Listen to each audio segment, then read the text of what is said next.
Assalamualaikum warahmatullahi wabarakatuh. Perkenalkan, nama saya Muhammad Arif Ramadhani Putra. Di sini saya akan menjelaskan materi tentang MK pengantar bisnis.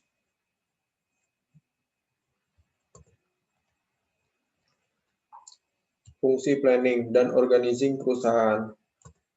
Fungsi perencanaan.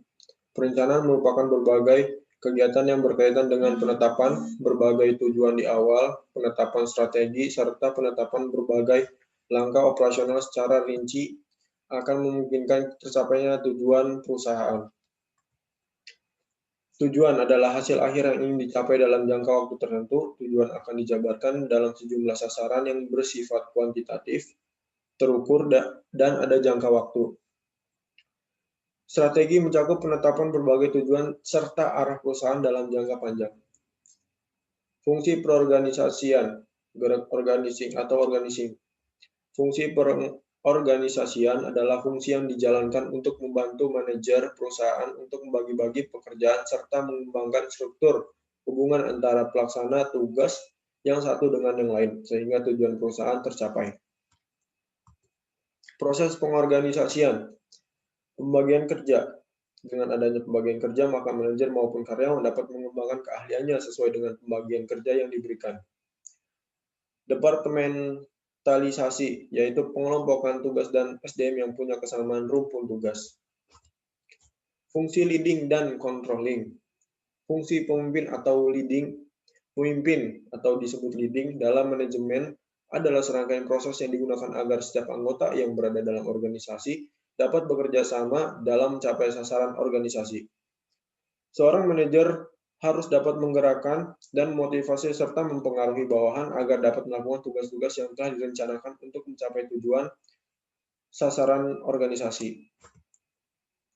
Tujuan pengarahan atau leading. Pada umum tujuan dari pengarahan adalah agar tugas-tugas yang menjadi kewajiban para anggota organisasi dapat dijalankan dan diselesaikan dengan baik, sehingga tujuan organisasi dapat tercapai dengan berpedoman pada perencanaan atau planning yang sudah ditetapkan organisasi.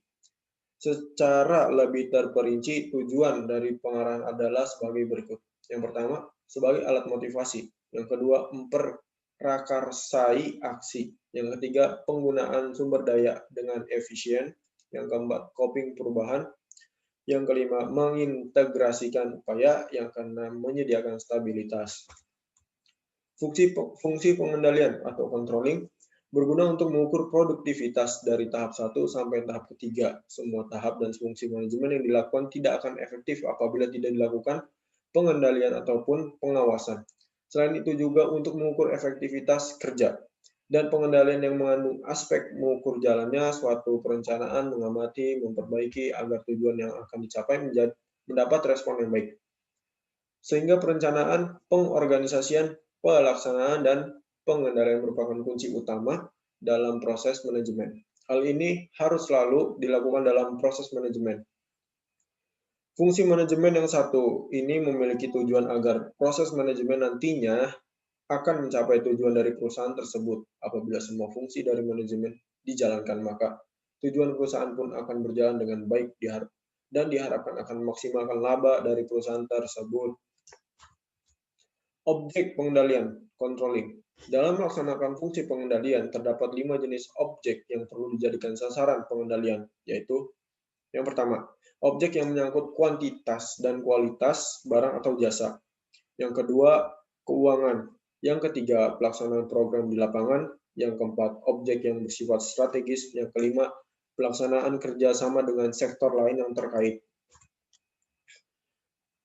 Manajemen pemasaran. Pengertian.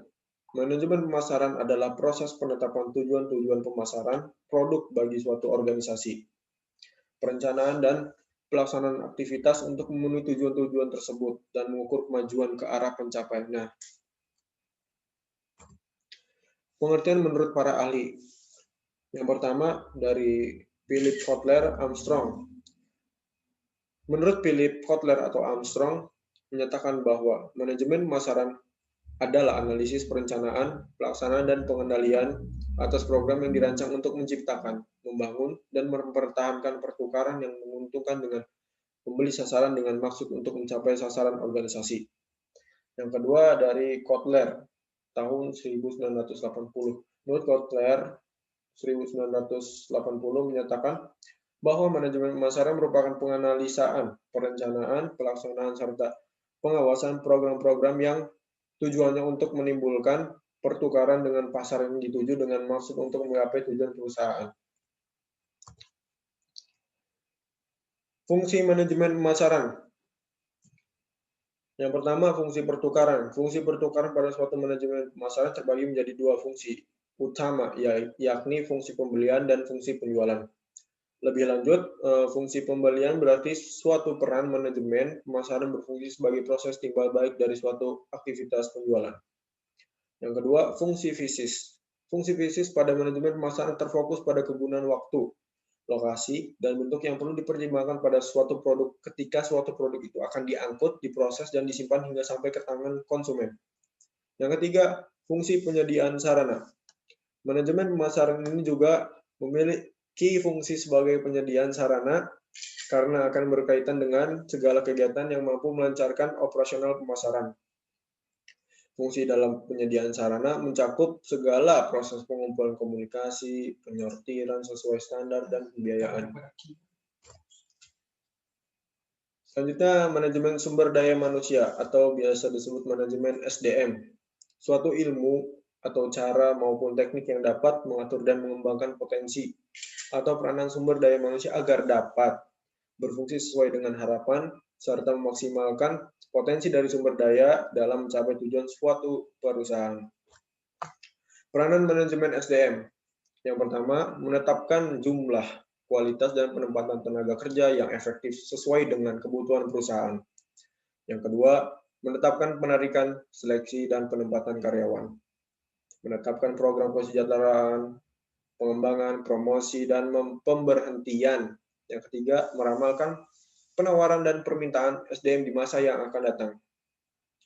Yang keempat, meramalkan penawaran dan permintaan SDM di masa yang akan datang.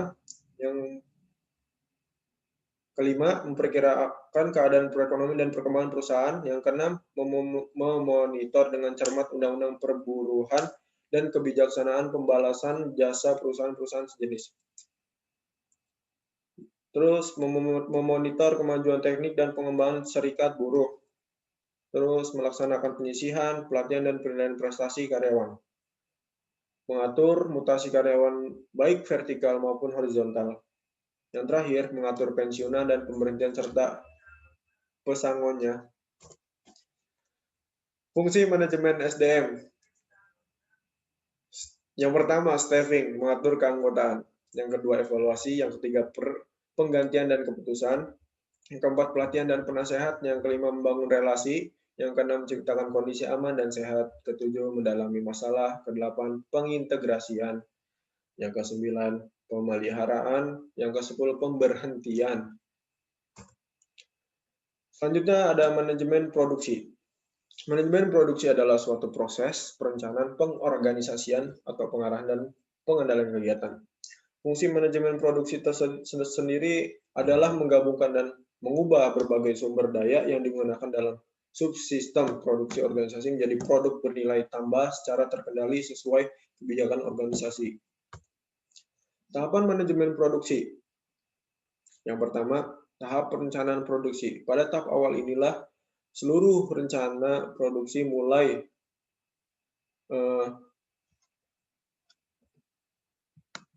dari kualitas produk, kuantitas produk yang dihasilkan, bahan yang akan digunakan, target konsumen, di mana produk akan dipasarkan, jumlah tenaga kerja yang dipakai, atau departemen lain yang berkaitan akan dibahas.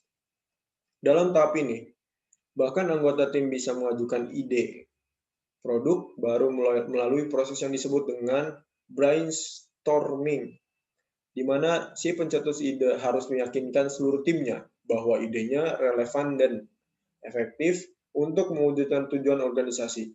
Yang kedua, tahap pengendalian produksi.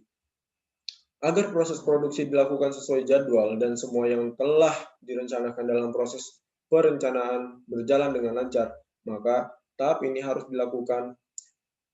Dalam pengendalian produksi, jadwal kerja diatur detail, rencana sistem kerja juga diatur, dan lain sebagainya. Tujuan dari tahap pengendalian produksi adalah agar hasil produksi bisa berjalan efektif dan efisien. Selanjutnya ada manajemen risiko. Manajemen risiko adalah segala proses kegiatan yang dilakukan semata untuk meminimalkan bahkan mencegah terjadinya risiko perusahaan.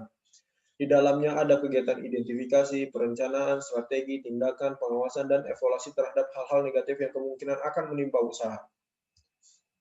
Dan bisa dibilang juga jenis manajemen ini adalah satu metode untuk mencegah perusahaan mengalami masalah seperti kolaps, kerugian yang besar, gulung tikar, atau bisa disebut bangkrut, seperti dijauhi klien dan semacamnya, dan lain-lain. Tentu, strategi sistematis ini perlu dijalankan terutama untuk pebisnis pemula. Tahap-tahap manajemen risiko. Yang pertama, mengidentifikasi terlebih dahulu risiko-risiko yang mungkin akan dialami oleh perusahaan. Mengevaluasi atas masing-masing risiko ditinjau dari severity, nilai risiko, dan frekuensinya.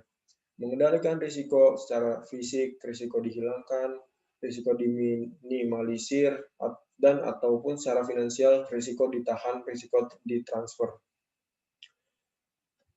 Yang ketiga, menghilangkan risiko berarti menghapuskan semua kemungkinan terjadinya kerugian. Misalnya, dalam mengendarai mobil di musim hujan, kecepatan kendaraan dibatasi maksimum 6 km per jam. Yang keempat, meminimalisasi risiko dilakukan dengan upaya-upaya untuk meminimumkan kerugian. Misalnya dalam produksi, peluang terjadinya produk gagal dapat dikurangi dengan pengawasan mutu atau quality control. Yang kelima, menahan sendiri risiko berarti menanggung keseluruhan atau sebagian dari risiko. Misalnya, dengan cara membentuk cadangan dalam perusahaan untuk menghadapi kerugian yang bakal terjadi atau retensi sendiri. Yang keenam, yang terakhir, pengalihan atau transfer risiko dapat dilakukan dengan memindahkan kerugian atau risiko yang mungkin terjadi kepada pihak lain, misalnya perusahaan.